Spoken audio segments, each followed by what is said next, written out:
안녕하세요. 맹경제TV 맹경제 목사입니다. 주사부TV 안성희 소장님 소개해드리겠습니다. 안녕하세요. 네, 안녕하세요. 예. 오늘 안성희 소장님께서 알코올 중독의 신체적 의존에 대해서 말씀을 주시겠습니다. 신체적 의존, 얼마나 알코올이 중독되면 의존성이 심해지는지 이 말씀을 잘 듣고요. 우리가 알코올 중독이라는 이러한 아주 악한 중독의 사슬에서 벗어날 수 있도록 함께 노력할 수 있는 지혜가 있기를 소원합니다. 예, 말씀 주시겠습니다. 시작하겠습니다. 앞에서 중독 단계로 넘어가면 처음에는 마시면 고통스러운 일 따위는 없고 즐거움만 있기 때문에 마신다고 그랬습니다. 그것이 조금 진행되면 고통도 따라온다고 그랬습니다. 근데 고통보다가 마시는 즐거움이 더 크기 때문에 술을 먹고 마신다고 그랬죠. 그 다음에 더 진행되면 즐거움 따위는 없습니다. 고통은 옵니다. 거기까지 진행이 됩니다. 그러면 우리가 상식적으로 생각하면 마셔서 즐겁시다 고통만 오는데 왜 끊지 못하고 계속 마실까? 그게 문제잖아요. 그 문제가 여기 알코올 중독 신체적 의존에서 그 해답이 있습니다. 그걸 한번 풀어보도록 하겠습니다. 알코올은 신체에 들어가면, 몸에 들어가면 마시면 에너지를 만들기 때문에 식품이라고 볼 수 있으나 약으로 작용하는 것이 냉엄한 현실입니다. 술을 한 번 마신 영향은 적어도 12시간, 12시간 정도로 알코올은 억제제에 진정되거든요.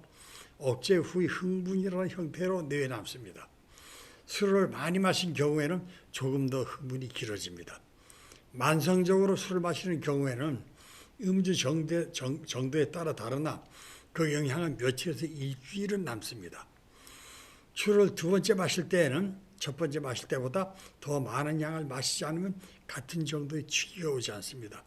이것이 내성 발현의 효과입니다. 이 내성을 영어로 토러렌스라고 하며 견디는 힘을 의미합니다. 마시는 간격을 일주일을 넘기면 첫 번째 영향은 거의 사라지기 때문에 이 같은 내성 현상은 나타나지 않습니다. 그래서 의사들은 한 번 술을 마시고는 적어도 일주일은 쉬라고 가르치는 이유가 바로 여기에 있는 겁니다. 그러면 중독까지도 안 가거든요. 그러나 마시는 간격이 짧으면 바로 나타납니다. 알코올이 몸에 어떤 흔적을 남기는 것임에 틀림이 없습니다. 알코올이 몸에 남기는 흔적을 술에 의한 시프트라고 합니다. 시프트는 뇌에도 일어나고 뇌에 일어난 시프트가 내성의 주범인 것으로 보고 있습니다. 간장의 알코올 처리 능력도 술을 마실수록 조금씩 증가합니다. 그 결과 혈중 알코올 농도도 올라가기 힘들어집니다. 그러므로 매일 밤늦게까지 술을 마시고 주량은 점점 늘어나고 내성 상승에 박차를 가합니다. 간장의 처리 능력은 최초로 술을 마셔서 취하는 데 필요했던 양을 1로 가정한다면 1.5배 정도까지는 상승한다고 합니다. 취하기 전까지는 더 마셔서 안 된다고 생각을 합니다. 그러나 일단 취하면 알코올의 양리작용의 필연적 결과로 자제의 힘이 사라집니다. 그러므로 마시기 시작하면 멈춰지지 않습니다. 이런 상태가 계속되면 신체적 의존이 형성이 됩니다. 몇 주간씩 알코올이 신체에서 빠져나가지 않고 술에 잠긴 상태가 되면 술의 공급이 중단되었을 때 혈액이나 뇌 속의 알코올 농도가 점점 떨어지는 과정에서 손이 떨리고 존재하지 않는 벌레가 몸이나 천장에 기어다니는 것 같이 보이고 몸에 경련이 옵니다. 더 심한 금단 현상이 오면 얼굴과 손발이 차분해지고 식은땀이 나고 심장박동이 빨라집니다. 헛것이 보이고 헛소리도 들립니다.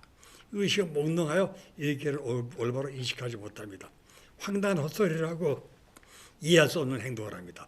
이런 금단 증상은 퇴약 증후군, 즉 약물이 빠져나감으로써 생기는 증후군이라고도 합니다. 퇴약 증후군이라고도 합니다. 알코올에 빠지는 시간이 길고 알코올 농도가 높을수록 금단 증상이 강하게 나타납니다. 이런 금단 증상은 환자들에게 고통을 줄 뿐만 아니라 위험합니다. 이런 상태에서는 식사도 못하고 물도 마시지 못합니다.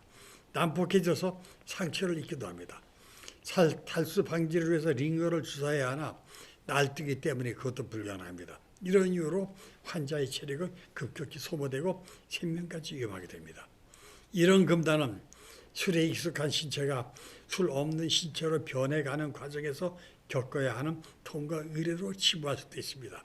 그러나 문제가 되는 것은 일단 금단 현상에 보면 술 끊기가 더욱 어려워진다는 데 있습니다. 그것은 금단 현상을 두려워한 나머지 술을 끊으려 하지 않으며 술을 마시면 금단 증상이 깨끗이 사라지기 때문에 더욱 술에 의존하게 만듭니다. 이런 상태에서 아침에 일어나면 손이 떨려 일을 할 수가 없습니다. 술을 한 잔 마시면 거짓말처럼 손떨림이 멈춥니다. 부산에서 알코올 중독 치료를 위해 서울까지 올라온 중년의 알코올 중독자를 만난 적이 있습니다.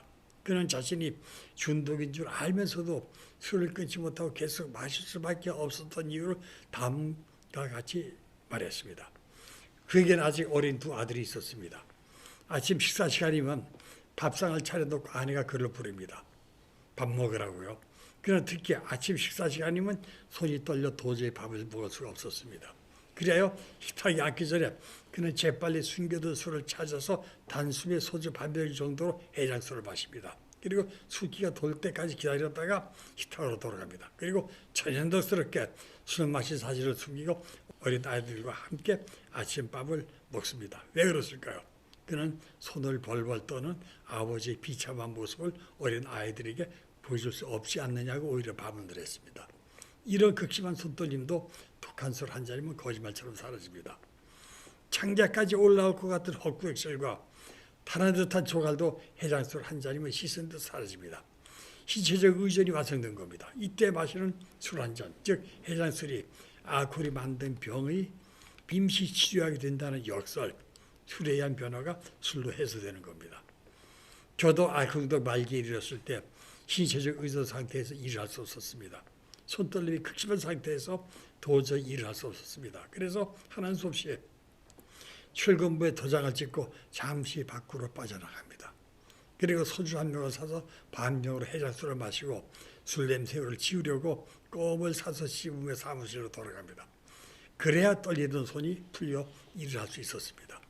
점심 무렵에 알코올기가 사라지면 다시 손떨림이 시작됩니다.